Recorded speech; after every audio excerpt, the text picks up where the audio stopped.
by Maurice Blondel. Section 3, Chapter 3. The Elements of Consciousness and the Subjective Science of Action.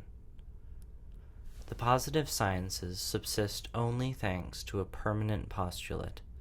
They have a continual need to admit that the intelligible or organic systems they consider are distinct from the elements they are formed of, and that synthesis and analysis are not reciprocal.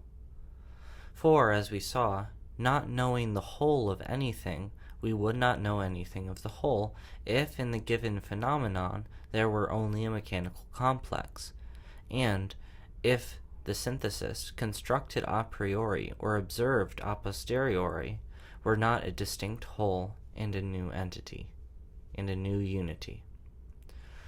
This is to say that in every scientific truth, and in every known reality, we must suppose, for it to be known, an internal principle of unity, a center of grouping imperceptible to the senses or to the mathematical imagination, an operation immanent to the diversity of the parts, an organic idea, an original action that escapes positive knowledge at the moment it makes it possible, and to say it all in one word, which needs to be defined better, a subjectivity. How can we determine this unknown that has been refractory to the explanations of the sciences, but whose presence is necessary and fruitful in them? The question is doubly delicate, for it is a matter of defining what the subjective is as seen from the outside, as it appears in the object of knowledge, and what it is as seen from the inside by the subject himself. Better still, it is the passage from this objective interiority, so to speak, to this subjective interiority that we must study, in order to underline at once how there is a continuity from the science of the object to the science of the subject, and how the originality of this science of consciousness remains entire. What is difficult, then, is to maintain the relation and the independence of these two orders of knowledge, while showing that one is subordinated to the other, and that both follow from one and the same willing. 1. This is the very formula from which the existence of the positive sciences is suspended. The multiple composite has, as composite, an internal unity, and the bond of the elements has a reality distinct from the elements themselves. Indeed, it is under this condition alone that the mathematical synthesis is possible and useful. Under this condition also, that experimental knowledge succeeds in focusing on the successive forms of sensible reality. Under this condition, finally, that there is a fruitful commerce between mathematics and observation, which finds unity in multiplicity and multiplicity in unity. Now, the unity of a synthesis does not consist only of an internal relation of the parts. It is the ideal projection of the whole into a center of perception.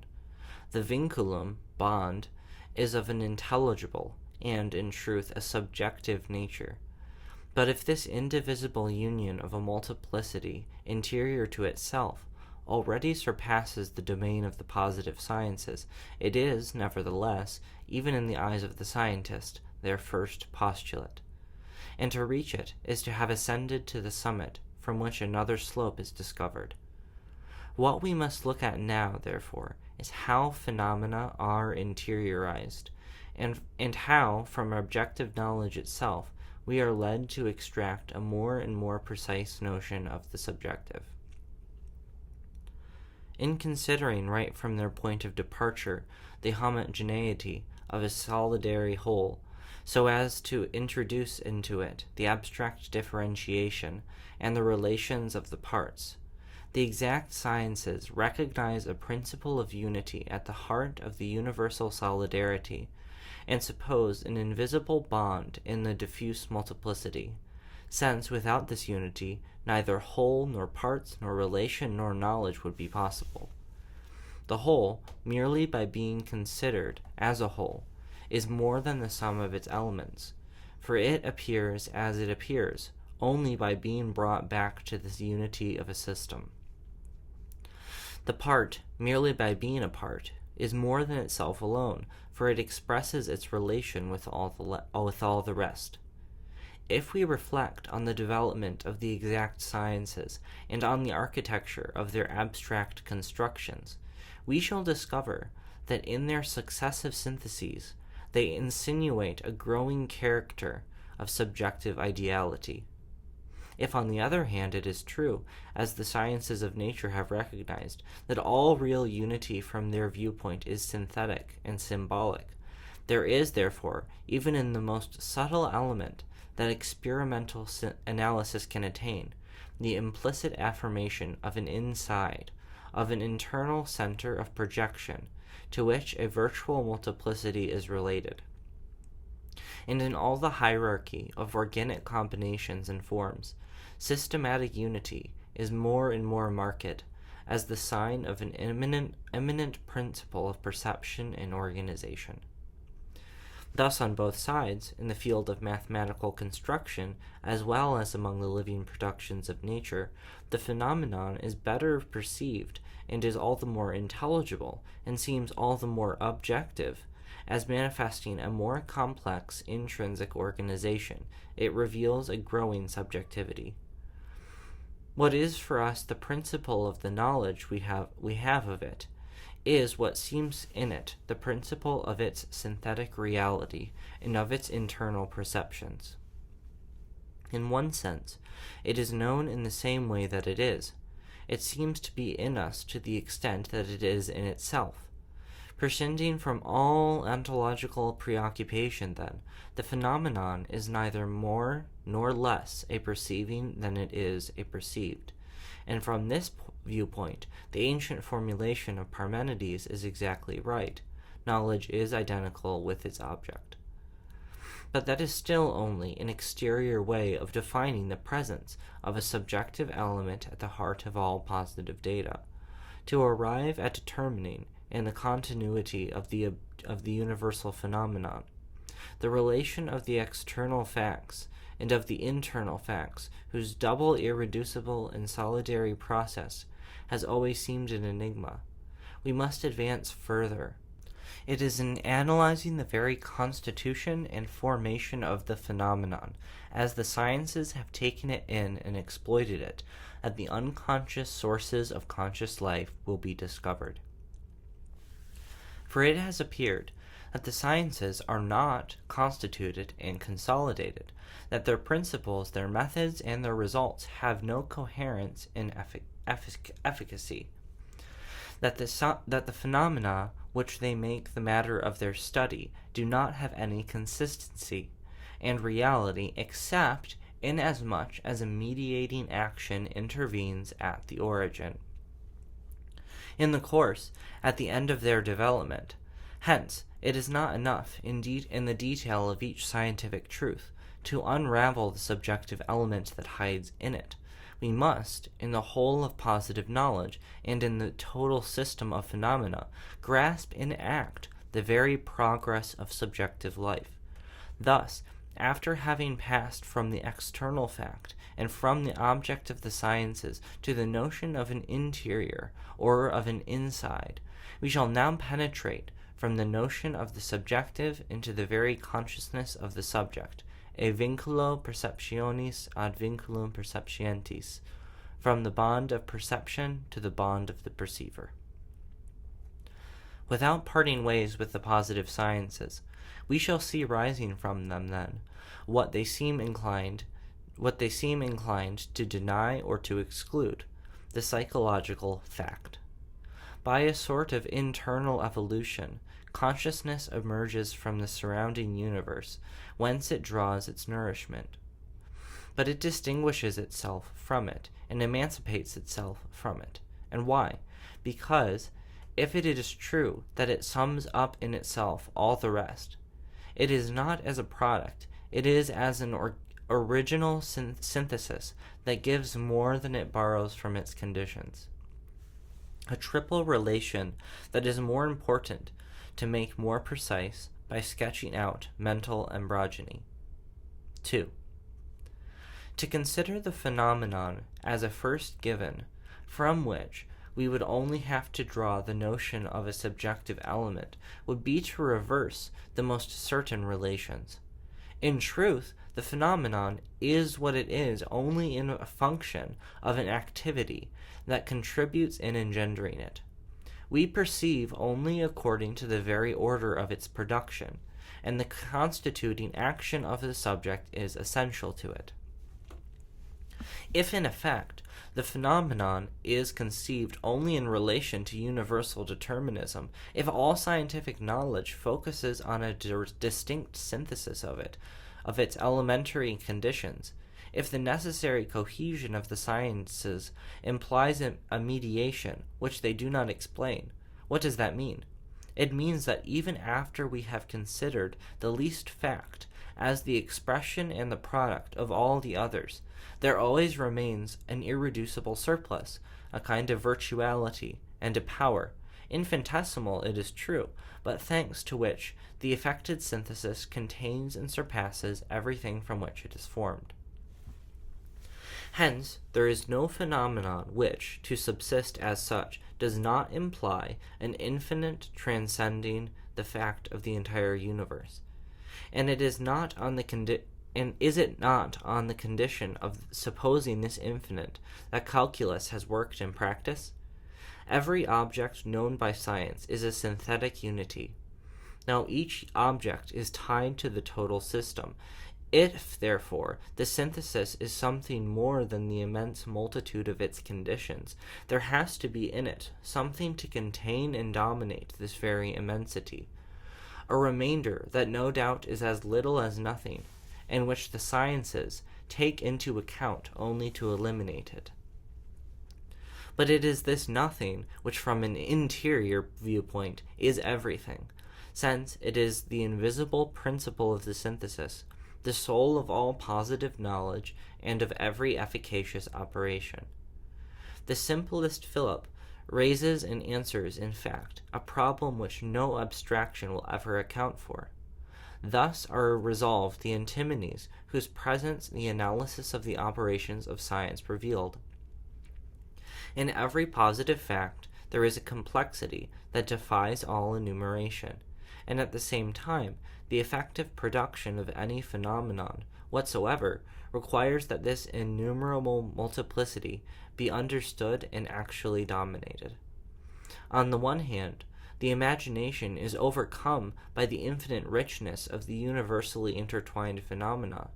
On the other hand, this infinite of the total phenomenon is overcome by the least act inserted into it, by the least of its particular aspects.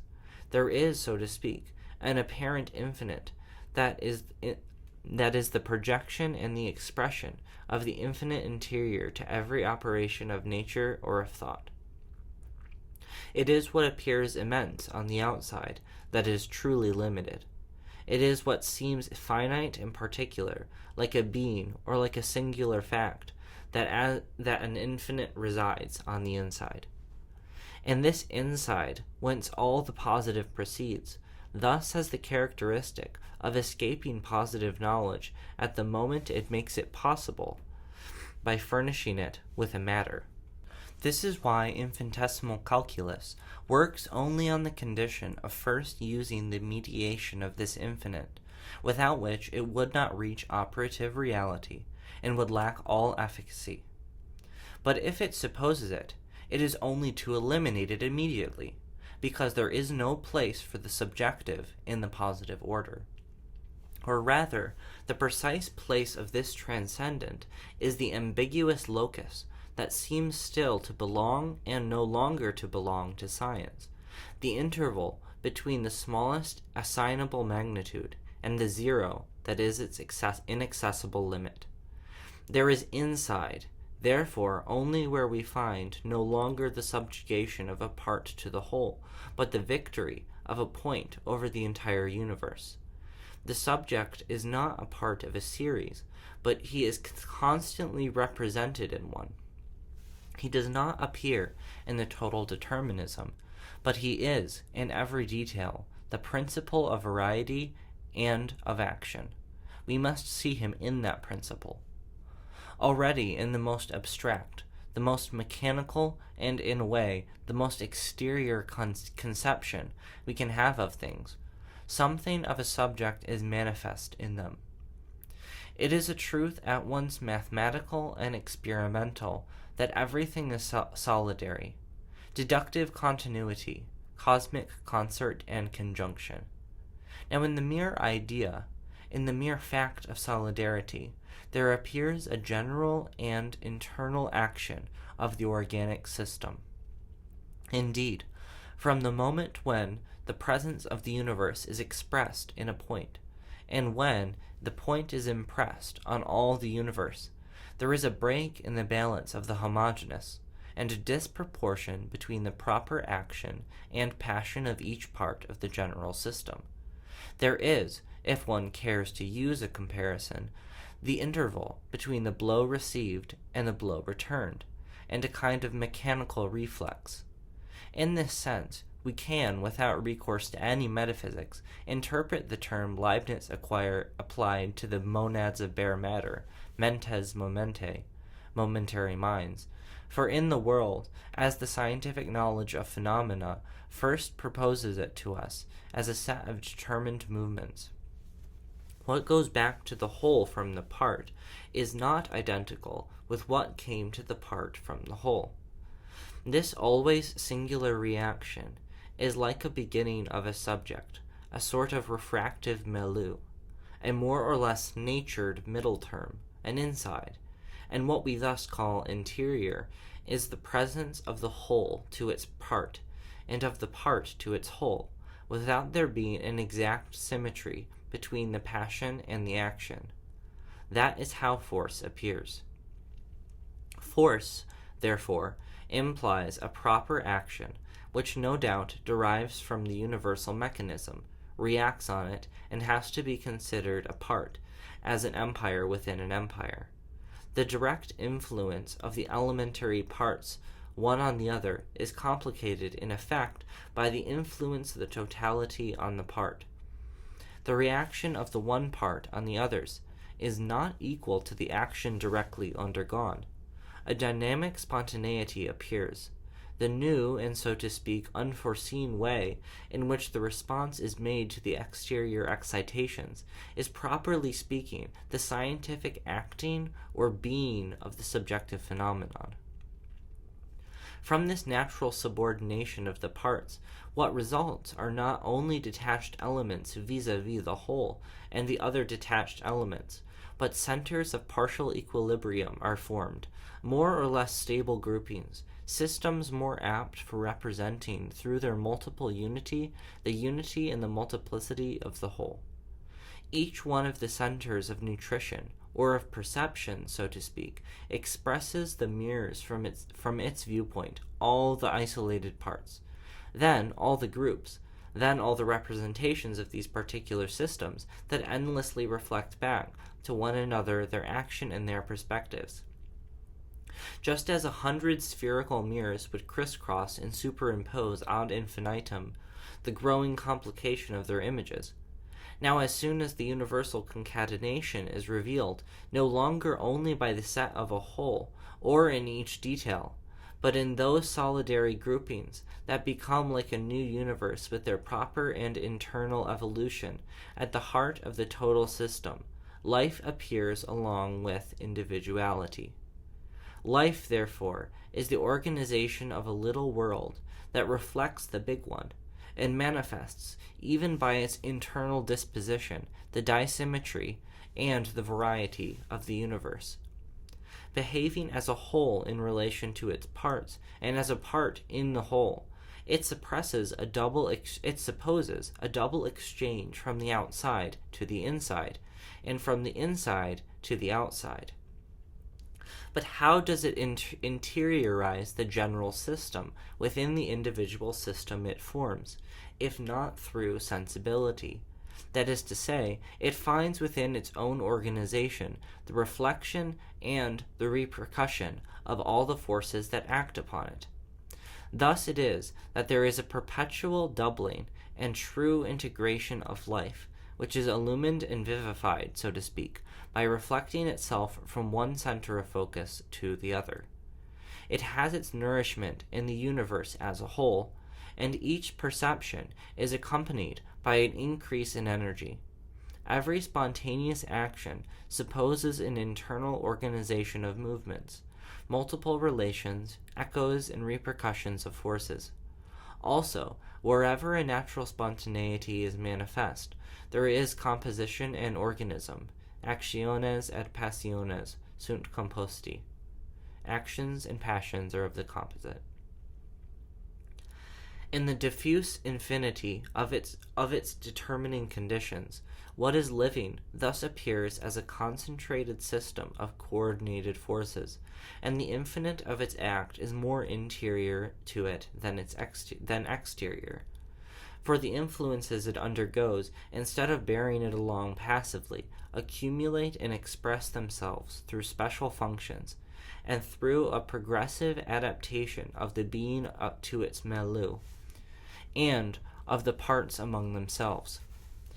Instinct is, like the organization whose internal principle it is, a very condensed and very elaborate response to the multitude of exterior excitations. A particular case and a partial solution to the cosmic problem, its narrow scope does not prevent it from being tied to the forms of life most different from those where it moves.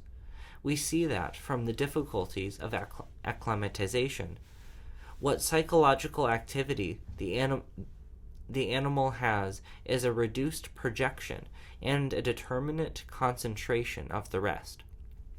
And its acts are particular conclusions whose general premises remain outside of it in the total ordinance. Finally, reason develops in the measure that it becomes more adequate to the universe, and that it knows how to concentrate, understand, use a greater variety of phenomena. It is thus that civilization tends to equal, to enrich, and to surpass the nature from which it emerges. The field of becoming is without assignable limit, and new perspectives will always open up, with new theories that will not exhaust the object to be known, since they constitute it in part. What seemed chimerical to claim becomes scientific truth.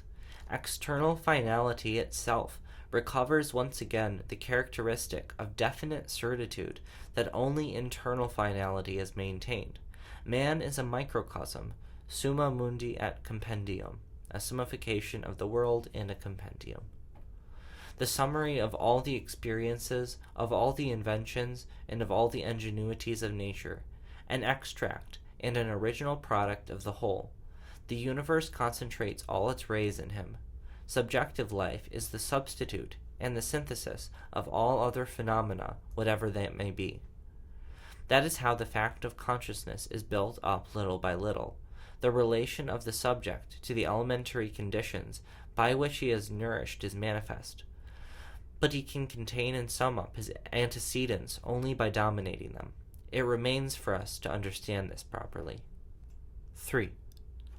If it is true that external phenomena are not of a different stuff than internal phenomena, nevertheless, there is this fundamental difference, that the former are only a particular aspect, and, as it were, an abstract slice of the total determinism, and the latter are like a concentration of the universe in one point, whence every concrete operation of thought or of nature proceeds. Between them there is an infinite that enters in, not to divide them, but to tie them together. The synthetic unity of every real fact envelops and dominates the whole world. For existing in the world, it also bears it within itself. In the same way, our knowledge, which has a plurality of representations as a condition, raises itself by the unity it constitutes above this plurality. It emancipates itself from its content, since it contains it. In either case, the bond, vinculum percepti et perceptientis, is of a subjective nature. There is a solidary, there is a distinction between these two orders. a reciprocal relation, ascending and descending, which it would be good to consider a moment longer.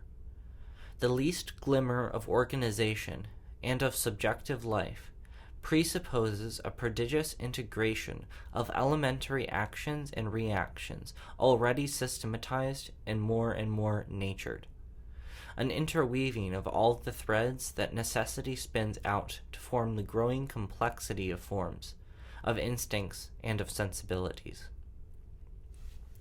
The fact of consciousness, then, is the product not merely of the last, but of all the antecedent acts, conscious or unconscious, that converge and are summed up in it. Also, it is not isolated from the other phenomena, but it maintains a double relation with all the others. On one side, the subjective fact is the condition of all the phenomena that are the object of the positive sciences, so that the knowledge of these phenomena depend on it, and is possible only through its unnoticed presence in every sensible intuition and in every scientific affirmation. On the other hand, the subjective fact has as its conditions all these same phenomena, so that the very reality of this fact depends on them, and the most obscure consciousness bears within it, and represents all the determinism of its antecedents. Thus, light is shed upon the law that we have had to observe, without explaining it, in the course of every positive science. Each synthesis is an originality irreducible to its components. Indeed, it is in its subjective reality itself that the excelling newness of each degree of composition resides. In this order of phenomena, the progress of existence and of knowledge are solidary, whence this double formula. The elements are such that the composite draws from them its reality and does not exist without them. They have a necessary role in it, while at the same time preserving their proper being and while participating in the total solidarity. Omnia quamquam diversis gradibus animata sunt. All things, no matter how diverse their degrees, are animated. A more complex form, where interiority is more in evidence, is therefore a reflection of the subalternate forms that served as nourishment for it. And in this sense, the subjective is a concentrated objective. There is no life in the universe that can do without the elementary conditions in which the organism is immersed, and man remains subject to the laws of brute matter. Composites are such that each one is quite other than its components, and constitutes a new world with its own laws, independent energy, needs, resources, and end. In a very true sense, the components exist only for the composites, and they even exist only through them. For wherever there is synthesis, there has to be a center of perception, for the synthesis to be expressed there in the unity of its composition. The sensible, the positive, the objective, or whatever other name we may wish to use to designate what differs from the phenomenon of consciousness, would crumble and fall into dissolution if there were not, to support and realize the progress of its forms of existence, a simultaneous progression of subjective knowledge. What we were proposing to establish, then, is grounded. The subject is scientifically tied to the object, and contains it, and surpasses it. Facts of consciousness are as real as all the others, since all the others communicate with them at once, and borrow from them what reality they have. They remain distinct, and they are solidary. How these internal phenomena entail a scientific character is what remains to be defined. 4. Seen from the outside by the scientist, the subjective is precisely that which cannot be known, either in function of mathematics or in function of sensible observation, because it is that which constitutes their bond and introduces unity amid their multiplicity. As the sciences determine the mathematical relations and the experimental laws more precisely, they define at the same time what they leave unexplained. From the moment the two extreme terms are rigorously fixed, it follows that the intermediary equally entails a determination which, for being negative, is no less precise. Here a second characteristic is seen, but one already quite positive. As we were led by an inevitable progress from the sensible intuition to science, so also from science a new fact emerges, from which all the others hang. If the subjective is nothing from the positive viewpoint, still it is that without which the positive itself would be nothing. The principle invisible and present in every object of knowledge. Now what is given as a multiple unity, what is everything at once, could not be perceived except by an internal intuition, and it is even to define the subjective fact to call it the perception of the indivisible unity and irreducible multiplicity. Also, even when we know that there are indispensable conditions for the productions of conscious life, it remains impossible to determine these elements of the act that constitute it. As Aristotle had already noted before Leibniz, we cannot analyze the ingredients of action. It is, therefore, a matter of science that the subjective fact, though tied to all its objective conditions by a rigorous determinism, cannot be sufficiently defined through even a complete knowledge of its antecedents, for it constitutes with reference to them an indeterminate synthesis, and only from the inside is it perceived. Or rather, it is this inside itself. Far from claiming to substitute the study of the external face of phenomena for that of their internal face, it is necessary to take the phenomenon of consciousness in itself, to abstract it from the objective representations it is mixed up with, and of which it is the soul, and to take hold of it in all of its purity. How arrive at this end, once we have separated from consciousness the phenomena that serve as matter for the positive sciences? What remains that is properly subjective in the subject himself? What remains is what distinguishes the conscious subject from the elements of his consciousness and from the objects that nourish it. What enables it to transubstantiate them and to achieve their synthesis, what brings it to respond by original reactions to the determinism of its conditions. We have shown that, seen from the outside, the subjective is precisely that which, indeterminate and inaccessible to mathematical or sensible knowledge, yet constitutes, by its precise action, the particular reality of each synthesis. Seen from the inside, then, it is what is determining, efficacious, active, singular, the spring of mental dynamism. Thus it is that the true science of consciousness could only be a science of action. Indeed, we must avoid representing the phenomena of consciousness in function of objective phenomena and reducing action to fact. That would be like the miller who, to get to know his mill better and the force that moves it, would examine the course of the river downstream. In this study, the danger is always, so to speak, to objectify the subjective and to imagine that the conscious is composed of abstract elements and of general data like the universal and necessary notions the positive sciences live on. For in the eyes of consciousness, and also in themselves, interior facts are always singular. They do not result from a sum.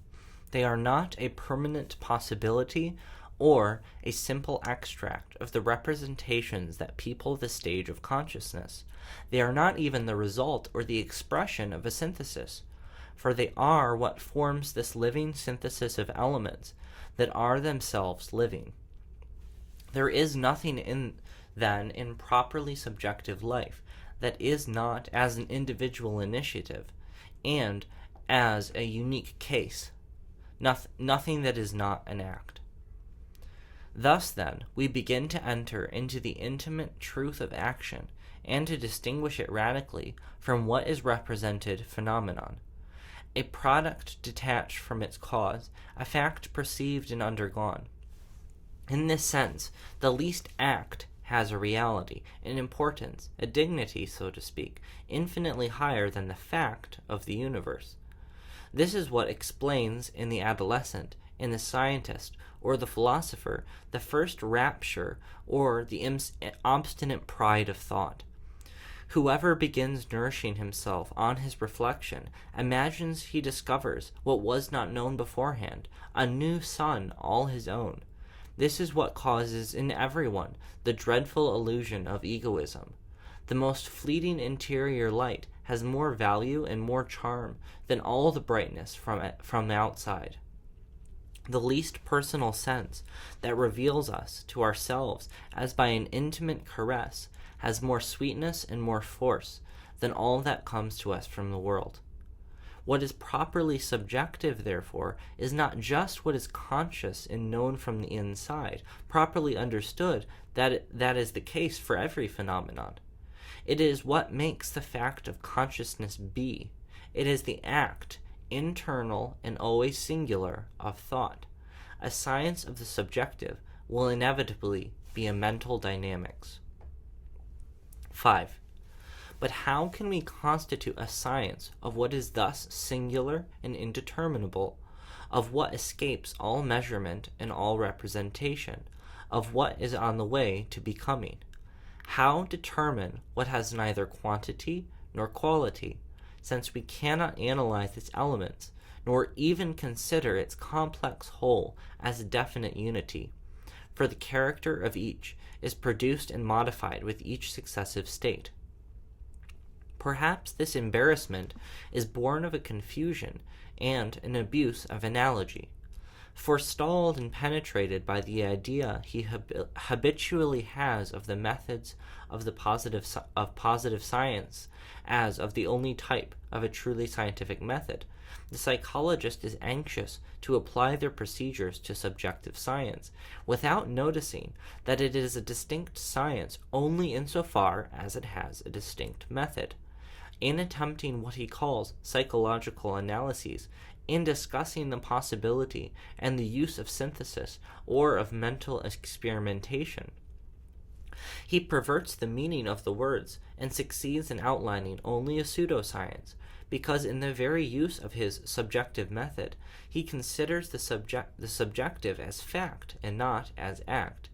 He disfigures it under pretext of studying it, for we enter into its living reality only by taking not the static viewpoint of the understanding, but the dynamic viewpoint of the will. We must not try to imagine action, since it is precisely that which creates the symbols and the world of the imagination. The true science of the subject is the one which, considering the act of consciousness from the beginning as an act, discovers through a continuous progress its inevitable expansion. It seeks the equation of action, that is to say, that seeking out to develop all its content, its aim is to determine what its necessary end according to the very strength of the initial movement from which the act proceeds, and which it is to be noted at each effort of its development. Hence, it is in the very work of the will that the law and the end of willing will have to be revealed. For even where man seems to be subject to antecedent and subsequent necessities, these conditions are still only means subordinate to his hidden desire. No doubt, by reason of the intimate and always singular character of the act, subjective science does not at first seem to have the abstract and impersonal generality of the other ones, for it supposes an initiative and an experience proper to each of those who created anew for themselves, and from which no artifice of exposition could dispense them. And yet, this science has a character of universality and precision higher than the exactitude and the generality of every other. There is no one not subject to the necessity of practical experimentation. not an act that does not bear in its unfolding a hidden concatenation, a rigorousness, and a logic higher than that of the most subtle reasonings. Consequently, what is approximate and really indeterminate is the formula or the fact, as the positive sciences, necessarily partial and abstract, try to define it, whereas what is complete, systematic, precise, living, is action, pregnant with its consequences and solidary with them.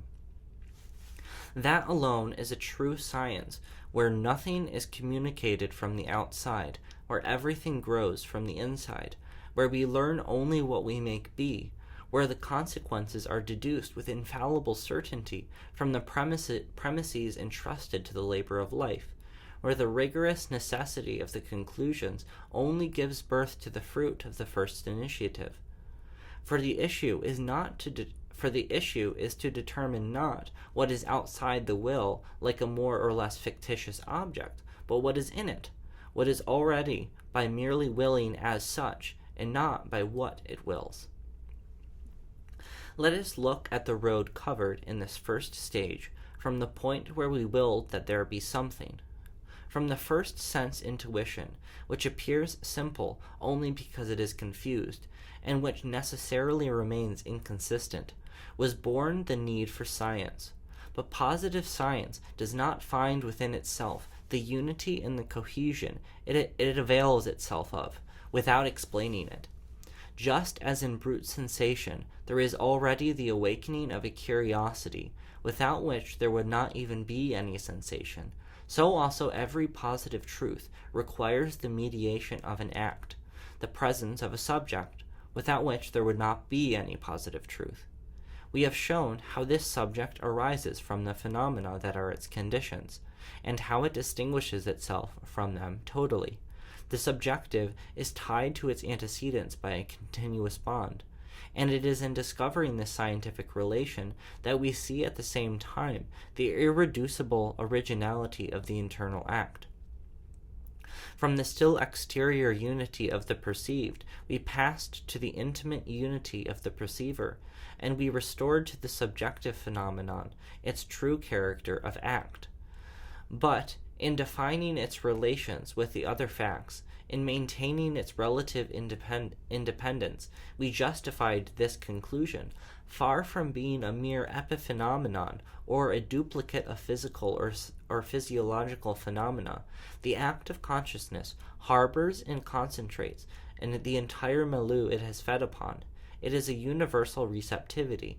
It has a degree of reality and of precision higher than the objects of the positive sciences that would not exist without it. It is a radical originality, for the fact is only by the act, and without the subjective phenomenon there would be no other. Whoever posits something, therefore, requires a subject. The positive sciences emerge in a science of action. Hence, consciousness drains and concentrates all the forces of nature. Through what it represents, it dominates all that is represented in it. Also, in studying the conditions of subjective knowledge, we have at the same time determined the antecedent conditions of action. But by emancipating it from scientific determinism, and by showing that these conditions themselves enter into the series of means through which the will sets itself to work. Let no one, then, go by reproaching subjective science with being a vain and completely chimerical speculation, as if all that is essential in internal phenomena pertained to cerebral physiology, or as if the true equivalent of thought were the neural function. Henceforth, we have the right to take the act of consciousness as a reality as rich, as positive as definite as precise as, even more rich than any other phenomenon. The road to the interior world is open to science.